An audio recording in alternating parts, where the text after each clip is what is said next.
भाई सबसे पहले जानते हैं कि वैद्युत चालक होता क्या है। तो वैद्युत चालक को इंग्लिश में बोलते हैं हम इलेक्ट्रिकल कंडक्टर। तो वे पदार्थ जिनसे होकर विद्युत धारा प्रवाहित हो जाती है उन्हें हम बोलते हैं चालक या फिर विद्युत चालक। यदि हम एग्जाम्पल के रूप में लें, लोहा, एल्युमिनियम, कॉपर, ग्रेफाइट इत्यादि ये सभी वैद्युत चालक हैं। क्यों? क्योंकि इनसे होकर विद्युत धारा प्रवाहित होती है।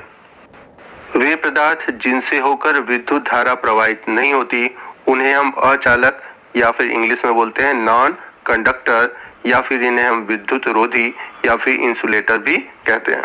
तो याद रखिएगा, ऐसे पदार्थ जिनसे विद्युत धारा प्रवाहित नहीं होती उन्हें हम बोलते हैं अचालक। यदि अचालक के कुछ उदाहरण की बात करें तो जैसे लकड़ी है, वायु है, कागज है, प्लास्टिक है, ये सभी क्या है? अचालक है, क्योंकि इनसे होकर विद्युत धारा प्रवाहित नहीं होती। अगर हम चालकों के वर्गीकरण की तो चालकों को दो वर्गों में बांटा गया। तो सबसे पहला जो चालक का भाग है वो है इलेक्ट्रॉनिक चालक, या इसे हम बोलते हैं धात्विक चालक, और दूसरा है विद्युत अपघटनी चालक या फिर उसे हम बोलते हैं आयनिक चालक। तो चालक इन दो वर्गों में बांटे गए। तो आगे इन दोनों के बारे में हम अंतर देखेंगे और उन्हीं अंतर से इनकी हम परिभाषा भी देखेंगे। तो यदि हम बात करें इलेक्ट्रॉनिक चालक या फिर धात्विक चालक की, तो इलेक्ट्रॉनिक चालक में विद्युत धारा का प्रवाह इलेक्ट्रॉनों के प्रवाह द्वारा होता है, यानी कि इनमें जो करंट जाता है वो इलेक्ट्रॉनों के प्रवाह के द्वारा जाता है। इस कारण इलेक्ट्रॉनिक चालकों में विद्युत धारा बिना किसी रासायनिक परिवर्तन के प्रवाहित होती है। तो आपने अपने घरों में देखा होगा कि जितने भी कॉपर के तार हैं या फिर एल्युमिनियम के तार हैं उसमें विद्युत धारा प्रवाहित होती है। तो उसमें जो विद्युत धारा प्रवाहित होती है वो किसके थ्रू होती है? इलेक्ट्रॉनों के प्रवाह के थ्रू होती है, और ये इलेक्ट्रॉनिक चालक या फिर धात्विक चालक है। तो इलेक्ट्रॉनिक चालक के उदाहरण की बात करें तो सभी धातुएं, परंतु अगर अधातु में देखें तो ग्रेफाइट एक ऐसा अधातु है जिससे कि विद्युत धारा जाती है। तो सभी धातुएं इलेक्ट्रॉनिक चालक की उदाहरण होती हैं, अतः इलेक्ट्रॉनिक चालक को हम धात्विक चालक भी कहते हैं। और नेक्स्ट हम बात करते हैं आयनी चालक या फिर विद्युत अपघटनी चालक की। तो वे चालक जिसमें विद्युत धारा का प्रवाह आयनों की गति के कारण होता है उसे हम बोलते हैं आयनिक चालक। तो आयनिक चालकों के गलित अवस्था या इनके जलीय विलयन में रासायनिक वियोजन के परिणाम स्वरूप आयन उत्पन्न होते हैं। तो जैसा कि आपने देखा था बैटरी में, तो उसमें जो विद्युत अपघट्य थे वो विद्युत अपघट्य आयनिक चालक होते हैं, जिन्हें हम विद्युत अपघटनी चालक भी कहते हैं। तो ये जो आयनिक चालक होते हैं ये गलित अवस्था में या फिर जलीय विलयन के रूप में होते हैं। तो इस प्रकार हम कह सकते हैं कि आयनिक चालकों में रासायनिक परिवर्तन द्वारा विद्युत धारा प्रवाहित होती है। तो यदि हम बात करें आयनिक चालकों के उदाहरण की, तो लवण के जलीय विलयन, अम्ल तथा क्षार के जो जलीय विलयन है ये आपके आयनिक चालक का कार्य करते हैं।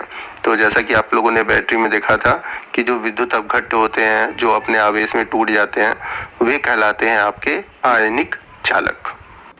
नेक्स्ट हम देखते हैं कि धात्विक चालक एवं विद्युत अपघटनी चालक में क्या अंतर है।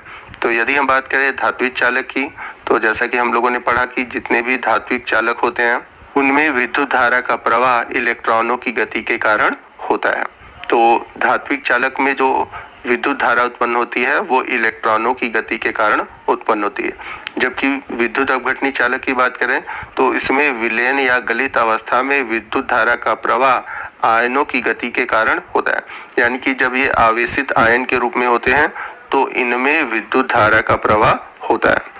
तो जैसा कि आप फिगर में देख सकते हैं कि धात्विक चालक में जो करंट है, मतलब जो धारा है वो हमेशा इलेक्ट्रॉन के विपरीत होती है। मतलब जिधर इलेक्ट्रॉन गति करते हैं उसके विपरीत विद्युत धारा प्रवाहित होती है। मतलब इलेक्ट्रॉनों की गति पर ही विद्युत धारा का प्रवाह निर्भर करता है।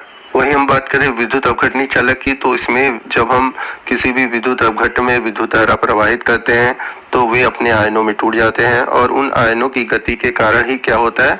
विद्युत का प्रवाह होता है। जैसे आप देख सकते हैं NaCl या जिंक सल्फेट, कॉपर सल्फेट, ये सभी आपके क्या कहलाएंगे? विद्युत अपघटनी चालक। दूसरा अंतर है धात्विक चालक का, इनमें पदार्थ का स्थानांतरण नहीं होता, यानी कि जो धातुएं होती हैं उसमें इलेक्ट्रॉन अंदर ही क्या करते हैं? गति करते हैं, यानी कि इनमें कोई भी पदार्थ क्या होता है? स्थानांतरित नहीं होता।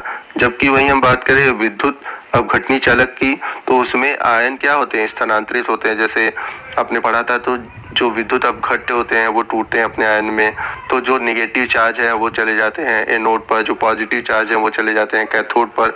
तो इस प्रकार आयनों का स्थानांतरण होता है। बात करते हैं तीसरे अंतर की, तो धात्विक चालक में चालकों के रासायनिक गुण में परिवर्तन नहीं होता, जबकि विद्युत अपघटनी चालन में देखें तो विद्युत अपघटनी चालन में विद्युत अपघटनी का विघटन हो जाता है, अतः उनके रासायनिक गुणों में परिवर्तन होता है। जैसे यदि हम बात करें NaCl के जलीय विलयन की, तो जब हम NaCl में विद्युत धारा प्रवाहित करेंगे तो Na+ आयन तथा Cl- आयन में टूट जाता है। तो यहाँ पर इसके रासायनिक गुणों में परिवर्तन हो रहा है। अगला पॉइंट ये कहता है कि ताप बढ़ाने पर धात्विक चालकता घटती है और प्रतिरोध बढ़ता है। तो जैसा कि आप सभी जानते हैं कि जो प्रतिरोध होता है वो चालकता का उल्टा होता है, यानी कि चालकता बढ़ेगी तो प्रतिरोध घटेगा, अगर प्रतिरोध बढ़ेगा चालकता घटेगी। वही हम बात करें विद्युत अपघटनी की, तो ताप बढ़ाने पर विद्युत अपघटनी चालकता बढ़ती है तथा प्रतिरोध घटता है, क्योंकि अगर चालकता बढ़ेगी तो प्रतिरोध घटेगा।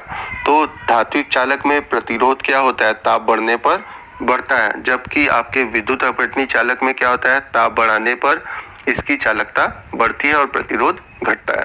तो ये था धात्विक चालन एवं विद्युत अपघटनी चालन में अंतर। नेक्स्ट हम बात करते हैं विशिष्ट चालकत्व या चालकता की।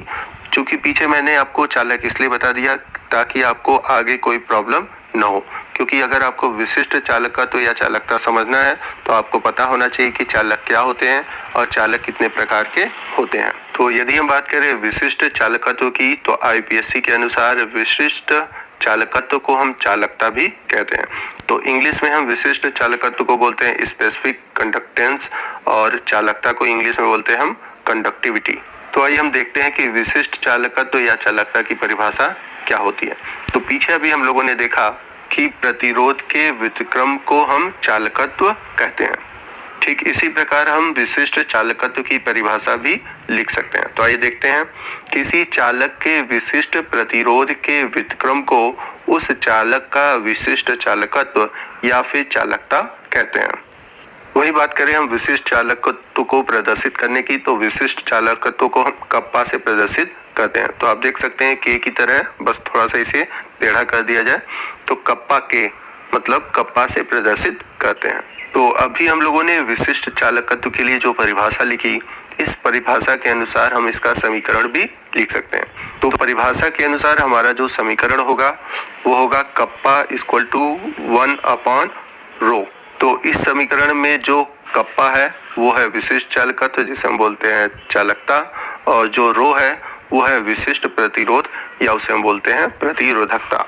तो IUPAC ने विशिष्ट प्रतिरोध को प्रतिरोधकता भी कहा है, तो आप इसे याद रखिएगा कि हम विशिष्ट प्रतिरोध को प्रतिरोधकता भी कह सकते हैं। आइए नेक्स्ट हम देखते हैं विशिष्ट चालकत्व यानी कि चालकता के मात्रक को।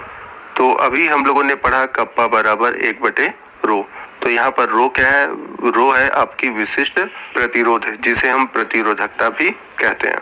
तो आपको याद रखना है कि विशिष्ट प्रतिरोध का मात्रक होता है ओम मीटर। तो यदि हम कप्पा का मात्रक निकालना चाहें तो विशिष्ट प्रतिरोध के आधार पर हम इसका मात्रक निकाल सकते हैं। तो इस प्रकार से जो कप्पा का मात्रक होगा, कप्पा बराबर, तो एक का तो कोई मात्रक होता नहीं और विशिष्ट प्रतिरोध का मात्रक है ओम मीटर, तो कप्पा बराबर हो जाएगा 1/ओम मीटर। तो ओम मीटर को यदि हम ऊपर ले जाएं तो कप्पा बराबर हो जाएगा ओम के पावर -1 और मीटर के पावर -1। या फिर हम इसे इस तरह भी कर सकते हैं कि कप्पा बराबर या कप्पा का मात्रक हो जाएगा ओम यूनिवर्स मीटर यूनिवर्स। जैसा कि आप सभी ने पढ़ा होगा कि ओम यूनिवर्स को हम सीमेंस भी कहते हैं, तो यहाँ पर ओम यूनिवर्स की जगह हम सीमेंस यानी कि कैपिटल S से प्रदर्शित कर सकते हैं। तो हम ओम यूनिवर्स की जगह लिख सकते हैं सीमेंस और मीटर यूनिवर्स को ऐसे ही रहने दे सकते हैं, परंतु हम सीमेंस मीटर यूनिवर्स से ज़्यादा यूज़ करेंगे सीमेंस सेंटीमीटर यूनिवर्स की। अब आप सोचेंगे कि ऐसा क्यों, मीटर तो ऐसा ही मात्रक है जबकि सेंटीमीटर ऐसा ही मात्रक नहीं है और हम जनरली मीटर यानी कि ऐसा ही मात्रक को ही प्रयोग करते हैं, तो यहाँ पर हम सेंटीमीटर का उपयोग क्यों करेंगे।